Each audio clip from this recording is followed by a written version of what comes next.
कहतारू? हे भगवान जी हमके तलवाला को कोई पगलवा दिहन का दो। चुप पगली का कहताली? कैसन तू रोज भाग भाग भाग भाग वही मंदिर ये पे जाला हो? अरे लॉकडाउन बा, सोशल डिस्टेंसिंग बा। अच्छा तो हमसे कौन सोशल डिस्टेंसिंग तो अपनी साथी संगाती लोग से मिले गलिए तो तू घूम कहतारी? हाँ हमके मत बहकावा, हम जानी ना तोहर अच्छी तरह आदत। का कहल चाहतारू तू बोला? सुनो सुनाओ। सगर कमाई दे बउड़ाई घरवा के होई दुर्गत ये हो पिया ठीक नइखे। हमार बात कान खोल के सुन ना, बर्बाद हो जी बतू। अरे बाप रे बाप। हाँ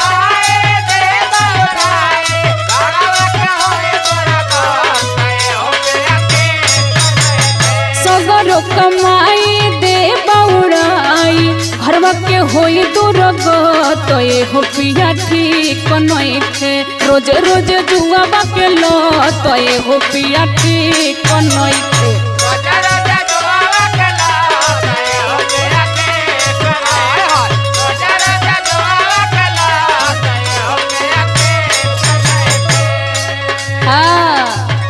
लॉकडाउन में तो के सरकार जुआ खेले कले बा।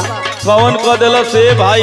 काहे हम ना जाइला वहां तम जानब ना का? चुप चुप चुप पगली, कोनो सुन ली है तो कहीं की जुआ खेलता गांव में। अच्छा बेइज्जती होता। अच्छा सुना सुना सुनावा। एतना तू बोलाबू मुंह जब खोलबू घरवा के खुल जाई पोल ये हो धानी ठीक नहीं के।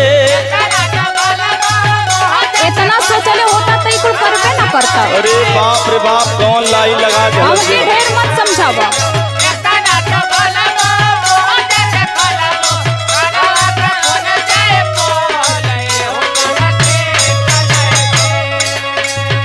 अरे इतना तू बोलाबू मुंह जदी खोलबू घरवा के खुल जाई पोल ये हो धानी ठीक नहीं के। मेहारी का बदल रोल ये हो धानी ठीक नहीं के। तोहार ना बदलल बा, रोज रोज बदलता तोहार। ढेर दिमाग खराब मत करो। अल्लाह तनी कम करा।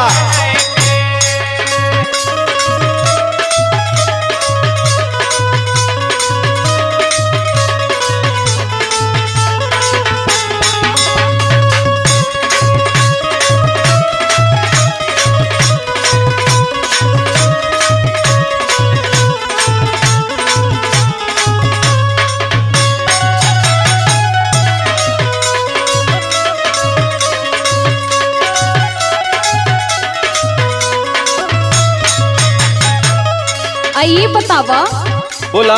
होत सवेरे नहा धो के निकल जाएला तू आ घरे कैसे का होत हो हमें के करे के पड़ेला। अरे का करे के परत भाई है, खाना पीना बनावे के बाद लगत बा लेढ़वा बोलाई लगौले भैया। अच्छा अच्छा तो होके जो कभी जी बिगड़ले हो तवन हो। हमके का कभी जी बिगड़ले हो फेंकू चचा तो के देखिला रोज बोले कि चला चला नहरिया को नहीं चला वही जे। का समझाई इनके तनी कम बोलो। आ सुभाष के तो हम जानते बानी कितना खिलाड़ी हुआ। सुना बोला बोला। दिन भर जाके जुआ तू तो खेले हो।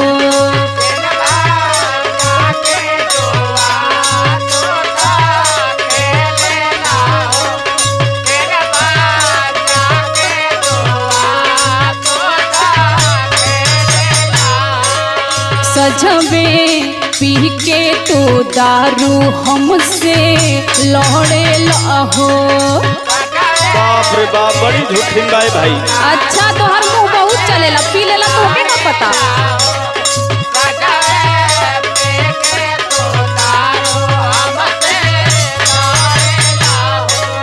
दिन भर जाके जुआ तू तो खेले हो। सोच में पी के तू दारू हमसे लहड़े हो। ऐसे जे करबा भोग तू भरबा चल जाइब नहीं हर झटपट हो पिया ठीक नइखे।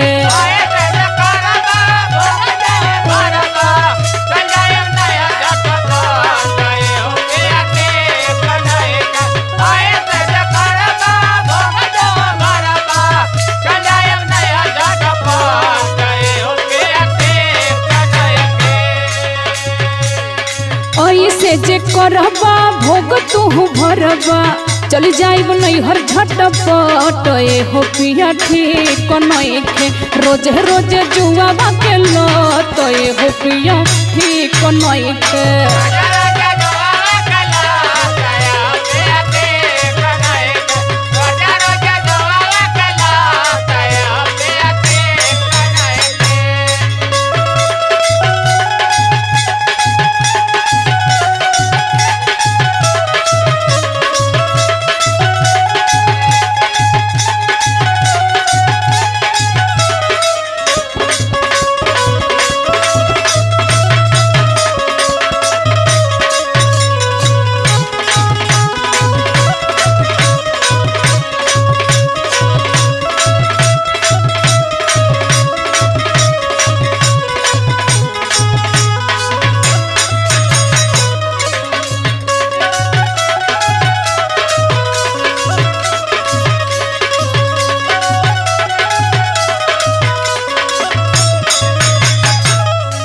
ए लौकुत भैया सुभाष भैया के बोलौता यार बड़ा ही हमार माथा खराब केले बा। अच्छा अच्छा हम माथा खराब करता नहीं बोला बोला तू पंचायत बुलाला हो घुमक्कड़ बनावत बनावत तब हमके पियकड़ो बना देलस। सुन पहले सुन हमार बात सुनावा। हो बोला बोला ये रानी काहे लहड़ेलू हो रोज झगड़ा करती आई। हाँ हमरे तो शौक लागल बा ना कुश्ती लड़े के बा तोरे संगे। ठीक बा दिमाग खराब मत करो। ओ कबो प्यार से बतिया नहीं कहरेलू हो तो ऐसा सहूर बनावा तू दिन भर दारू पी के कैसे प्यार से बतियाई। एकदम बिच्छी के यार नहीं बोले ले बोलबे करे।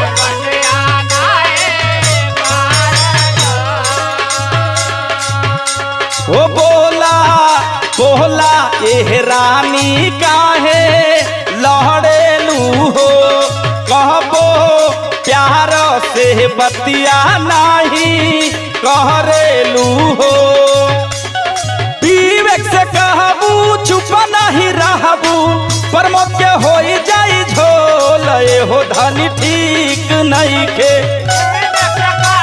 अच्छा तो मना बेइज्जती होत बा। बहुत बहुत बेइज्जती हमार करा देलू तू। अच्छा 10 आदमी में बैठ के खेले ला तो ना बेइज्जती होला इज्जतिया घरे खो के जाला। अरे बड़ी बोलत बा भैया।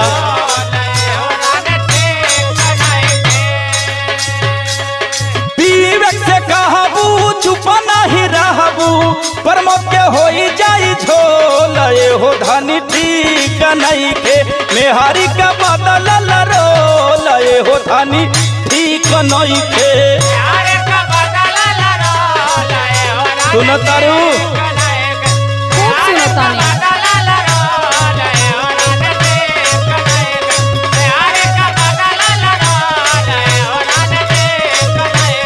रोज रोज जुआवा के लत हो पिया ठीक नइखे मेहरी का बदल रोल ये हो धनी ठीक नहीं के। रोज रोज जुआवा के लत हो पिया ठीक नइखे मेहरी का बदल रोल ये हो धनी ठीक नहीं के। रोज रोज जुआवा के लत हो पिया ठीक नइखे। ठीक बाज के बाद जुआ ना। हाँ तो हम ना लड़ा।